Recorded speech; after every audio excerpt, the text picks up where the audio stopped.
নমস্কার, আমি পূজালি চলে এসেছি আপনাদের সাথে একটি নতুন ব্লগ নিয়ে। আজ আপনাদের সাথে শেয়ার করব ভাইজ্যাকের হাট বাজার কেমন হয়। আপনারা যেরকম পশ্চিমবঙ্গে দেখেন বিভিন্ন হাট বাজার আমরা যাই, সেখান থেকে বাজার করে আনি ঘরে নিত্য প্রয়োজনীয় জিনিস, সবজি, মাছ এইগুলো। কিন্তু আমরা সেরকমই পশ্চিমবঙ্গের বাইরে ভাইজ্যাকে কেমন মাছ বাজার হয়, কেমন হাট বাজার হয়, সেটা আপনাদের সাথে আজকে আমি শেয়ার করব আমার ব্লগের মাধ্যমে। চলুন, বাড়ি থেকে বেরিয়ে পড়েছি। বাড়ি থেকে ওই হাটটা যেতে সময় লাগে 10 মিনিট মতো, 2 কিলোমিটার রাস্তা।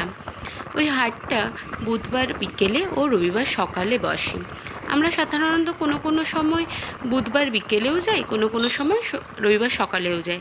আজকে যেরকম বুধবার বিকেলে যাচ্ছি। যখন আমি ভাইজ্যাকে নতুন আসি তখন আমি ভাবতাম যে এখানে কি কোনো সবজি পাওয়া যায় না আমার মনের মতো। একটু ঝিঙে পাওয়া যায়, তাও ঝিঙেগুলো খুব বুড়ো বুড়ো হয়, ঢ্যাঁড়স বুড়ো বুড়ো, কুঁদরি পাওয়া যায় তার ভিতরটা লাল। কোথাও কি আমার মনের মতো সবজি পাবো না একটু? তারপর একদিন এক বৌদির কাছে খবর পাই এখানে একটা হাট বসে রবিবার আর বুধবার। তারপরে আমি আমার হাজব্যান্ডকে বলি যে চলো না একদিন ওই হাটটা থেকে ঘুরে আসি। তারপর থেকে আমরা ওই হাটেই যাই বাজার করতে। এই হাটটা আমার খুব পছন্দের হাট, কারণ এখানে আমি আমার পছন্দের সমস্ত রকম সবজি পাই। যেরকম ওয়েস্ট বেঙ্গলে আমরা পাই থোর, মোছা, তারপরে পুঁই ডাঁটা, তারপরে ধরুন ঢ্যাঁড়স, কুঁদরি, পটল, আলু, এই সমস্ত সবজিগুলো আমরা দেখতে পাই।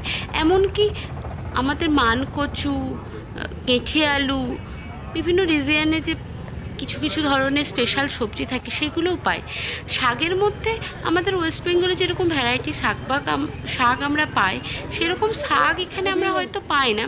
তবু আমরা এখানে পুঁই শাক, কলমি শাক, কুলেখাড়া যে শাকটা বলে, যে শাকটা খেলে রক্ত ভালো হয়, সেই শাকটা, আর ওই শাকটা অবশ্য সবসময় পাই না, মাঝে মাঝে পাই। আর সবসময় ধনেপাতা আর পালং শাক এগুলো হচ্ছে অ্যাভেলেবেল থাকে। উচ্ছেটা পাওয়া যায়, আর এই সিজনাল টাইমে কাঁকরোলটা পাওয়া যায়, আর ওলকপি, বাঁধাকপি এগুলো পাওয়া যায়। কিন্তু এখানকার বরবটি যদি দেখেন, আমাদের ওইদিকে যেরকম ছোট ছোট সাইজের বরবটি পাওয়া যায়, এখানে কিন্তু ওরকম ছোট ছোট সাইজের বরবটি পাওয়া যায় না। অলমোস্ট বিদেশি বরবটিগুলো পাওয়া যায়। দেখুন, আমরা এখন টমেটো কিনছি, এই টমেটোগুলো একটু ছোট ছোট, যেরকম দেশি টমেটো হয় ওই রকম টমেটোগুলো বেশ ভালোই টক আছে। বাড়িতে আসার পরে দেখলাম এই টমেটোগুলো আমাদের কাছে 30 টাকা করে কেজি নিয়েছে। পাশে ওই যে দেখছেন কিছু সজনে ডাঁটা রাখা আছে টমেটোর পাশে। ওই সজনে ডাঁটাগুলো আমরা জিজ্ঞাসা করলাম যে কত টাকা, বললো 10 টাকায় মাত্র একটা। আমি তো শুনেই অবাক, সবজি কিনছি না আগুন কিনছি। তারপর আমি বললাম ছাড়ো, নিতে হবে না। পাশেই ঢ্যাঁড়সগুলো দেখছেন, এগুলো একটু শুকিয়ে শুকিয়ে গিয়েছিলো, বলছিল 25 টাকা করে 250। আমি বললাম থাক, এই শুকনো শুকনো ঢ্যাঁড়স নিয়ে কী হবে। আর সজনে ডাঁটার দাম শুনে ওটাও রেখে দিয়ে চলে এলাম। তারপর সামনের দিকে এগিয়ে গেলাম। দেখুন, এই যে এখানে একটা দেখতে পাচ্ছেন, এই ধরনের গাজর রাখা আছে।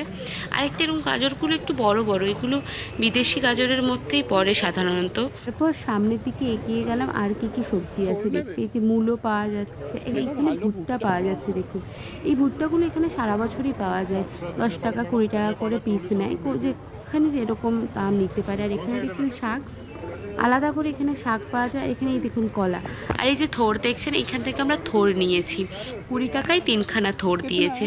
ওয়েস্ট বেঙ্গলের থেকেও মাঝে মাঝে মনে হয় থোর আর মোছা এখানে বেশি কম দামে পাওয়া যায়, কারণ সমুদ্র এরিয়া, এখানে প্রচণ্ড থোর আর মোছা খুব বেশি পাওয়া যায়, কারণ কলা গাছ প্রচণ্ড বেশি আছে, চারিদিকে নারকেল গাছও প্রচুর বেশি আছে। একটা মজার ঘটনা শেয়ার করি। এখানে জানেন 50 টাকায় 3খানা 4খানা ডাব পাওয়া যায়।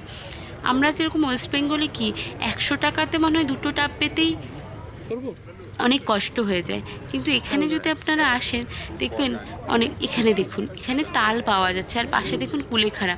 আমি অতটা শাক মাঝে মাঝে চিনতে পারি না, ও আবার খুব ভালোই শাক টাকগুলো চেনে। ও যেই দেখতে পেয়েছে এগুলো কুলেখাড়া, ও নিয়ে। তবে জানেন, বাইরের খাবার বাইরের খাবারই হয়। এই শাকগুলো দেখে বেছে নিয়ে এলাম, তারপরে যখন ধুতে যায় শাকগুলো থেকে সবুজ রং বেরোচ্ছে। আমি তো দেখেই অবাক। ও তারপরে এই সবুজ শাক খেয়ে পেট খারাপ করে 2 দিন ঘরে বসেছিল, অফিসও যেতে পারেনি। কি তাহলে শাক সবজিকে বিশ্বাস করতে পারবো না আজকালকার যুগে, এমন দিন পড়েছে, শাক সবজিতেও রং মেশাচ্ছে। আর এখানে দেখুন যে ছোটো ছোটো করে গাজর অনেক জায়গায় রাখা আছে না, এগুলো এরকমভাবে রাখা থাকে, 10 টাকা করে একটু একটু করে গাজর বিক্রি করে। তবে সামনের দিকে এগিয়ে যাচ্ছি, আমার একটু ইচ্ছে ছিল কচু আর কাঁকরোল কেনার, তবে কচু একটু কোথাও যেন সেরকমভাবে মনের মতো পাচ্ছি না, তার জন্য দেখি যে আর কিছু সবজি পাই।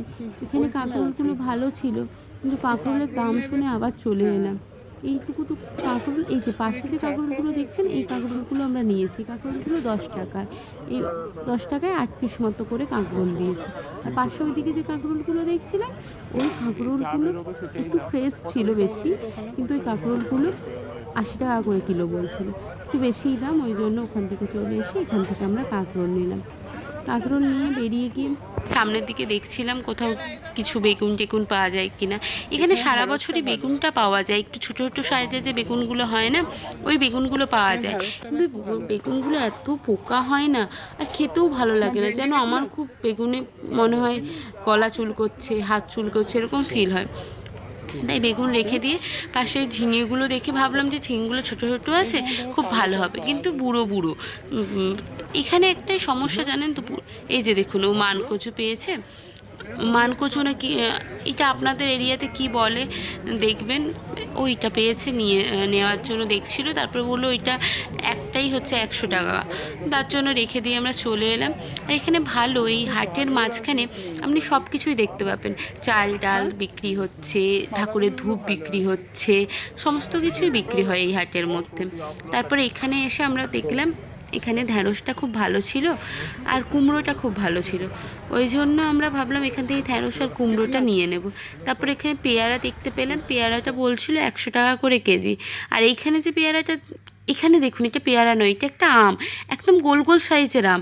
আমি প্রথমে ভাবলাম এইটা আম, আমি তো এগুলোকে পেয়ারাই ভেবেছিলাম, তারপরে যখন দেখলাম না এগুলো আম। তারপরে গেলাম একটা দোকানে, সেখানে কুমড়োটা ভালো পাওয়া যাচ্ছিলো, কুমড়ো নিলাম, 150 মতো কুমড়ো ছিল, আমাদেরকে 30 টাকায় দিল। আর ওখানে ভালো ছিল হচ্ছে পটল ছিল, কিন্তু পটলটা না নিয়ে ওখানে আরেকটু গাজর নিলাম আমরা, 500 মতো গাজর টাজর নিয়ে সামনের দিকে এগিয়ে গেলাম। আর কী কী পাওয়া যাচ্ছে, এখানে শসা পাওয়া যাচ্ছিল, আর এই আরেকটা জায়গায় গাজর, ও আবার এখান থেকেও আরেকটু গাজর পছন্দ হলো বলে আরেকটু গাজর এখান থেকেও তুলে নিল।